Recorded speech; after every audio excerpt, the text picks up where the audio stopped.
नागपुर में 76वें गणतंत्र दिवस का मुख्य शासकीय समारोह कस्तूरचंद पार्क पर आयोजित हुआ। इस मौके पर जिले के पालक मंत्री और राजस्व मंत्री चंद्रशेखर बावनकुले ने ध्वजारोहण किया।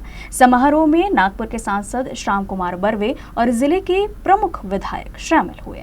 76वें गणतंत्र दिवस का मुख्य समारोह कस्तूरचंद पार्क पर हुआ।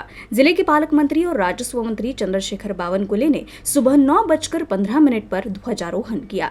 समारोह में नागपुर के सांसद श्याम कुमार बर्वे, विधायक कृष्णा खोपड़े, मोहन मते, डॉक्टर नितिन राउत, विकास ठाकरे समेत कई विधायक शामिल हुए। साथ ही विभागीय आयुक्त विजय लक्ष्मी बिदरी, पुलिस आयुक्त रविंद्र सिंगल, पुलिस महानिरीक्षक दिलीप भुजबल, जिलाधिकारी डॉक्टर विपिन इटनकर और मनपा आयुक्त डॉक्टर अभिजीत चौधरी भी मौजूद रहे। मुख्य शासकीय समारोह के बाद काटोल रोड स्थित जिला परिषद कन्याशाला में सांस्कृतिक कार्यक्रम और नाटक का आयोजन किया गया। इस कार्यक्रम में भारतीय संस्कृति और विविधता की झलक देखने को मिली। सन्माननीय आमदार श्री चंद्रशेखर बावनकुळे यांना मानवंदना कामल्याची कुमारी माऊली वाघाडे ध्रुव गवळी यांच्या नेतृत्वामध्ये हे मुख्य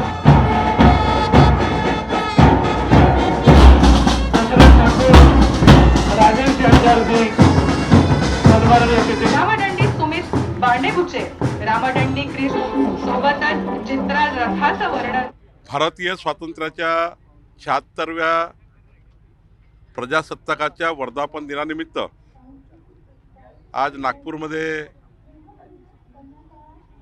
झेंडावंदनानंतर अनेक कार्यक्रमाची रचना आमच्या विभागीय आयुक्त आणि माननीय पोलीस आयुक्त यांनी केली होती।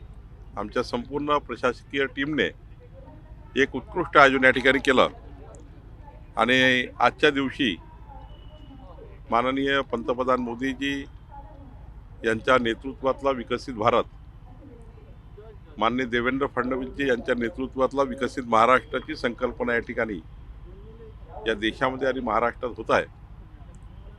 खरं तर या डबल इंजिन सरकारच्या माध्यमातून 21व्या शतकातला विकसित भारत आणि विकसित महाराष्ट्राचा आपण या ठिकाणी काही संकल्प केले आहे।